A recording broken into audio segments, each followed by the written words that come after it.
మాణిక్యాలు అని మాట్లాడాల్సింది కోరుతున్నాను.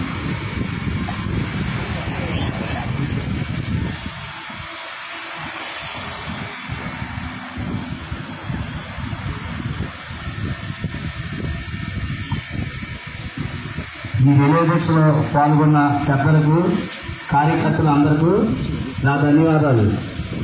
ఈరోజు ముఖ్యంగా మనం తెలుసుకోవాల్సింది, వైఎస్ఆర్ పార్టీ చనిపోయి ఈ రోజుకి కరెక్ట్గా 30 రోజులు అయిన సందర్భంగా వైఎస్ఆర్ పార్టీ చనిపోయినందుకు ప్రతిపక్షమైనా సరే మనం సానుభూతి తెలుపుతూ వైఎస్ఆర్ పార్టీకి 2 నిమిషాలు ముందుకు పాటించాలి. ఎందుకంటే మన దృష్టిలో, ఈ రాష్ట్ర ప్రజల దృష్టిలో వైఎస్ఆర్ పార్టీ చనిపోయి కరెక్ట్గా ఈ రోజుకి 30 రోజులు అయిన సందర్భంగా 2 నిమిషాలు మౌనం పాటించినా చెప్తాను.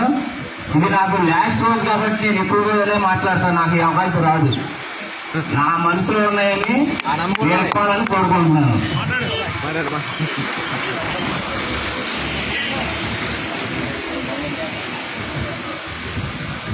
మాజీ ముఖ్యమంత్రి వాళ్ళు చంద్రబాబు నాయుడు గారిని మరి సరిగ్గా ఈ రోజుకి 30 రోజులు అయింది.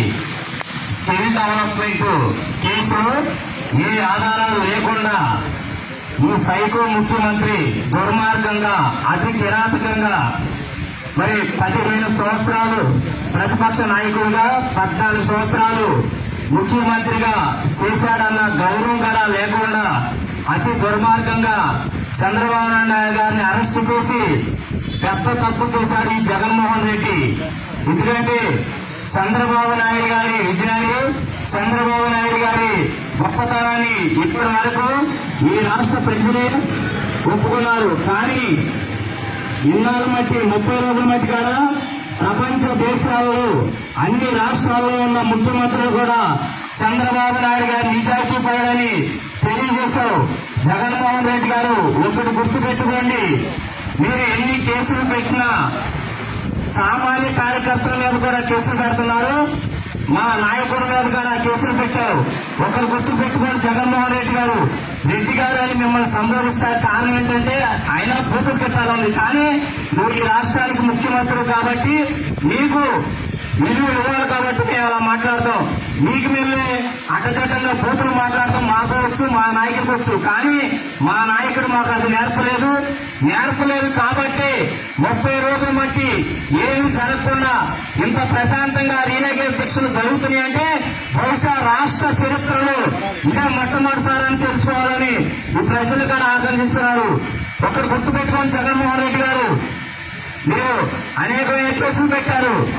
చంద్రబాబు నాయుడు గొప్పతనాన్ని కూడా రాష్ట్ర ప్రజలు కాదు, పక్కన అసలు రాష్ట్రాలతో సంబంధం లేనటువంటి వ్యక్తులు కూడా మనకి మన రాష్ట్రంతో సంబంధం లేని వ్యక్తులు కూడా మరి తెలంగాణ ప్రజలు ఐటీ ఉద్యోగులు కానివ్వండి, అలాగే అక్కడ ఉన్న మరి బీజేపీ నాయకులైనా సరే, కాంగ్రెస్ నాయకులైనా సరే, పార్టీలకు అతీతంగా చంద్రబాబు నాయుడు ఏ తప్పు చేయలేదని ఒప్పుకుంటున్నారు. అది చంద్రబాబు నాయుడు గారి గొప్పతనం.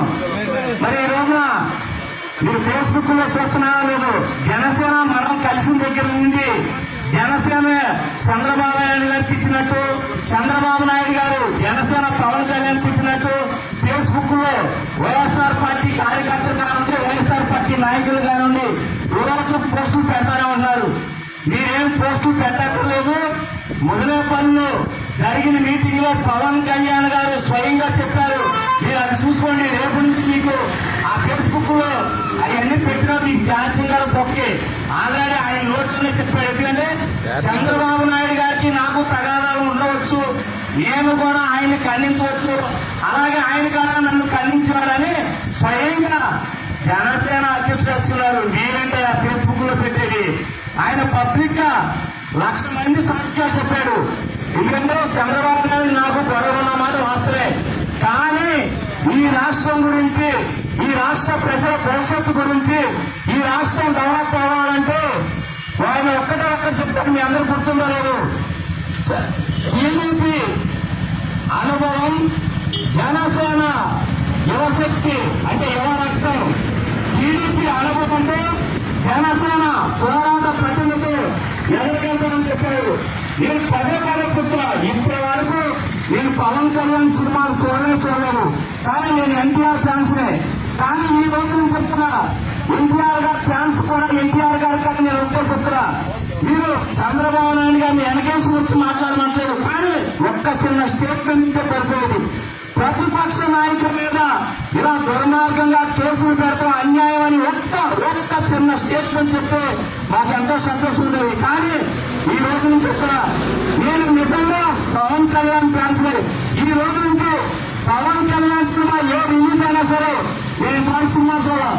ఫస్ట్ రోజున ఎక్కువ డబ్బులతో టికెట్ కొని చూస్తానికి సగమల్ల కోసం. ఎందుకంటే పవన్ కళ్యాణ్ సినిమా తీసిన నిర్మాత ఎవరు లాసు పోవారు, మా డబ్బులు కూడా కావాలా, అవసరమైతే 2 రోజులు యాత్రలతో చేపలపాట గెలిచారు సరే. ఈ రోజు నుంచి ఇక్కడి నుంచి పవన్ కళ్యాణ్ సినిమా ఏదైనా రిలీజ్ అయితే నేను మనస్ఫూర్తిగా చెప్తున్నాను, ఆ సినిమా మొట్టమొదటి రోజు చేస్తాను. 2000 అయినా సరే ఆ సినిమా చూసి పవన్ కళ్యాణ్ రుణం తీర్చుకుంటా. పవన్ కళ్యాణ్ గారు ఒక్క మాట మాట్లాడారు ఆయన. మరి ఆ రోజున జైల్లోకి వెళ్ళొచ్చి సంఖ్యభావం ఎందుకు తెలిపారంటే, అసలు ఒక రాష్ట్ర ముఖ్యమంత్రి, మాజీ ముఖ్యమంత్రికి ఇంత విజయాలున్న నాయకుని అరెస్ట్ చేశారంటే రేపొద్దున సామాన్యమైన ప్రజల పరిస్థితి ఏంటి, నా పరిస్థితి ఏంటి అని తెలిసి ఆయన స్వయంగా జైల్లోంచి వచ్చి ఈ రాష్ట్రం మళ్ళీ సుశాలంగా ఉండాలంటే, ఈ రాష్ట్రం మళ్ళీ అభివృద్ధి చెందాలంటే, ఈ రాష్ట్రం మళ్ళీ మిషనరీ దృష్ట్యా నడవాలంటే ఒక సీనియర్ నాయకుడు ఉండాలి. ఆ సీనియర్ నాయకుడు చంద్రబాబు నాయుడు గారని చెప్తే మరి జనసేన టీడీపీ కలిసి అవుతుందని స్వయంగా ఆయన చెప్పాడు. ఈ రాష్ట్రాన్ని బాగుపడాలంటే చంద్రబాబు నాయుడు గారు ముఖ్యమంత్రిగా ఉన్నారని ఆయన స్వయంగా గుణపల్లి గారు వచ్చుకున్నాడు. గుణపల్లిలో ఆయన స్పీచ్ మీరు విన్నారా లేదు, ఒకే మాట చెప్పాడు, నాకు ముఖ్యమంత్రి అవ్వాలనే ఉద్దేశం లేదు, కానీ ఈ రాష్ట్రం డెవలప్ అవ్వాలంటే సీనియారిటీ ముఖ్యమంత్రి కావాలి. మనం ముఖ్యమంత్రి అవ్వాలనుకుంటే ఎవరి భవిష్యత్తులో మనకి అవకాశం వస్తుంది. ఈ పొత్తులు కూడా దాదాపు 10 సంవత్సరాలు మేము కొనసాగిస్తామని చెప్పారు. అదృష్టం లేకుంటే ఎప్పుడుకైనా పవన్ కళ్యాణ్ గారికి సీఎం అయ్యే అర్హత ఉంది. కానీ ఈ రోజున ఇప్పుడున్న పరిస్థితుల్లో చంద్రబాబు నాయుడు గారు ముఖ్యమంత్రి అవ్వాలని అని స్వయంగా చెప్పారు. అలాగే ఇక్కడ ఉన్న వైఎస్ఆర్ పార్టీ కార్యకర్తలు నేనేమంటున్నా, మీరు కదా ఆలోచించండి, అభిమానంతో ఓట్లు మాకుంది, అభివృద్ధికి ఓట్లేయండి, విజయానికి ఓట్లేయండి. అలాగే ఎవరైనా సరే అభివృద్ధి చేయాలనుకుంటే ఆ అభివృద్ధిగా ఓట్లేయండి. ఎందుకంటే మన పిల్లల భవిష్యత్తు బాగోవాలంటే, మన ఈ రాష్ట్ర భవిష్యత్తు బాగాలంటే చంద్రబాబు నాయుడు గారు రావాల్సిన అవసరం చాలా ఉంది. మరి రోజున వైఎస్ఆర్ పార్టీ ఎమ్మెల్యే అందరూ ఏం చేస్తున్నారంటే రేపు లోకేష్ అరెస్ట్ చేస్తామంటున్నారు. ఏమన్నా చంద్రబాబు నాయుడు అరెస్ట్ చేస్తే భువనేశ్వర్ గారు ఉన్నారు, లోకేష్ అరెస్ట్ చేస్తే నారా బ్రాహ్మణి గారు ఉన్నారు, నారా బ్రాహ్మణి గారిని అరెస్ట్ చేస్తే బాలకృష్ణ ఉన్నారు. కానీ 2024లో నిన్ను నీ భార్య గారిని అరెస్ట్ చేస్తే నీ వెనకాల వస్తానికి నీ చెల్లి లేదు, నీ తల్లి లేదు, నువ్వు ఒక అనామకులు అయిపోతావు. గుర్తు పెట్టుకో. ఆఫ్టర్ నువ్వు చంద్రబాబు నాయుడు గారు నువ్వు చేసిన అవినీతి ఎంత 371 కోట్లు అంటున్నావు. నిజంగా స్కిల్ డెవలప్మెంట్ మీద ఆ రోజు ఉన్న ప్రభుత్వం 370 కోట్లు రాష్ట్రం అని నువ్వు అనుకుంటే, ఆ స్కిల్ డెవలప్మెంట్ లబ్ధి పొందిన ఐటీ ఉద్యోగులు ఆ 371 కోట్లు కడతానని వచ్చుకున్నారు. అదే చంద్రబాబు నాయుడు గారి విజయాన్ని, అదే చంద్రబాబు నాయుడు గారి మీద ఉన్న నమ్మకం. కానీ నువ్వు 50,000 కోట్లు తోసేసావని ఆ రోజున సిబిఐ కానివ్వండి, సిబిఐ కానివ్వండి అనేక సంస్థలు, దర్యాప్తు సంస్థలు తెలిసినాయి. కానీ ఏ ఒక్కడైనా ఆ 50,000 కోట్లు కడతానని చెప్పారా అనరు. ఎందుకంటే నీది అవినీతి పరిధులు, నీది అవినీతి రాజకీయం. కానీ అక్కడ ఉన్నది చంద్రబాబు నాయుడు గారి గొప్పతనం, చంద్రబాబు నాయుడు గారి విజనరీ.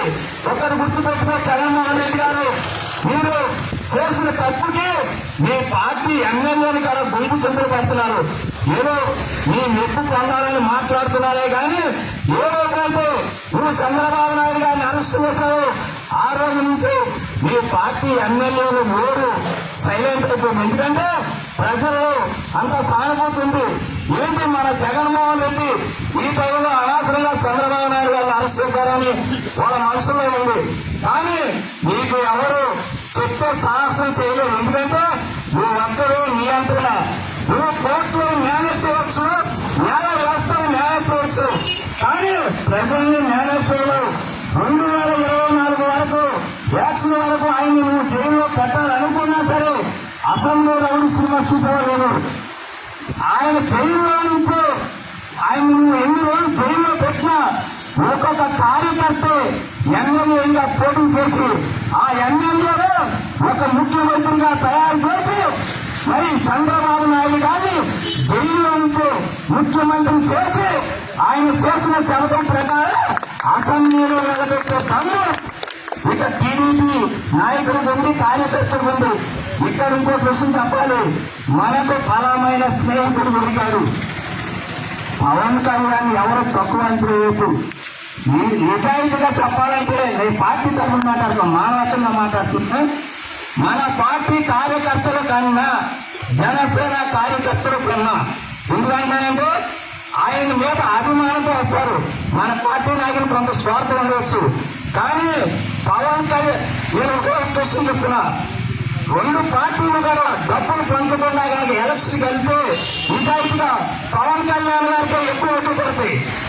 ప్రతి నియోజకవర్గంలో పవన్ కళ్యాణ్ ₹1 అయిపోయినా సరే 25,000 ఓట్లు దాసు గుర్తుపై క్యాండిడేట్ ఎవరన్నది కాదు. నేను నిలబడినా, ఇక్కడ ఉన్న కార్యకర్త నిలబడినా జనసేనకి 25,000 ఓట్లు పడతాయి. 175 నియోజకవర్గాలు కూడా జగన్మోహన్ రెడ్డి గారు ఒక్కరు గుర్తు పెట్టుకుంది. జనసేన టీడీపీ కలిసి 2024లో పోటీ చేస్తే 161 సీట్లతో గెలుపొంది ఈ రాష్ట్ర ప్రజలు రుణం తీర్చుకుంటారని గుర్తు తెచ్చుకుంటున్నాం. ఎక్కడా గుర్తించుకోండి జగన్మోహన్ రెడ్డి గారు. మరి ఈ సభాముఖంగా తెలుస్తున్నాను, పవన్ కళ్యాణ్ గారికి నాకు ఒకసారి పవన్ కళ్యాణ్ గారి దగ్గరికి తీసుకెళ్తే ఇక్కడ నాయకులు ఎవరైనా సరే పవన్ కళ్యాణ్ గారి కార్లు అడిగి టీడీపీ కార్యకర్తలు రుణం తీర్చుకుంటానని ఈ సభలో ఇంకా తెలియజేస్తున్నాను. జగన్మోహన్ రెడ్డి గారికి ఇంకొక మాట హెచ్చరిస్తున్నాం.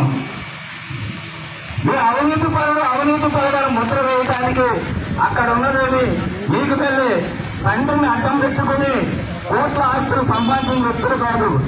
అక్కడ ఉన్నది ప్రజల చేత నిప్పు పొందిన నారావారి వంశం. అయ్యా జగన్మోహన్ రెడ్డి గారు, మీరు ఎన్ని కేసులు పెట్టుకున్నా ఇక్కడ ఎవరు పరవరు. గుర్తుపెట్టుకుని జగన్మోహన్ రెడ్డి గారు, మేము బటన్ నొక్కుతున్నాం అన్నారు. ఏంటంటే మీరు నొక్కే బటనం, మీరు నొక్కేది ఒక్క బటనే, కానీ మీరు నొక్కని బటన్ ఊరే సుమారు ఒక 5 చెప్తాం.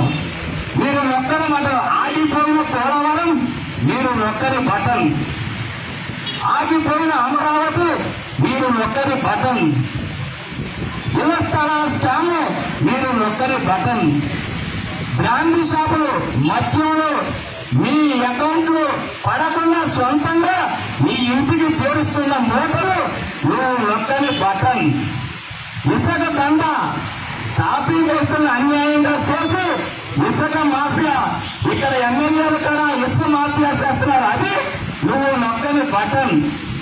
ఒక్క బటన్ నొక్కాలని ప్రజలు మోసం చేస్తున్నావు. నువ్వు నొక్కని బటన్ ప్రజలందరికీ తెలుసు. రాబోయే రోజులు నీకు గుణపాఠం చెప్పడానికి ప్రజలందరూ సిద్ధంగానే ఉన్నారు. జగన్మోహన్ రెడ్డి గారు, మీ ఎమ్మెల్యేలు మీకు 2024 ఎలక్షన్ వచ్చే టయానికి మీ పార్టీ తరఫున పోటీ చేయడానికి ఒక్క ఎమ్మెల్యే కూడా మీకు దొరకడని సభాముఖంగా తెలియజేస్తున్నాం. ఈ అవకాశం ఇచ్చినందుకు ఇక్కడ వచ్చినందుకు పెద్దలకు నా ధన్యవాదాలు.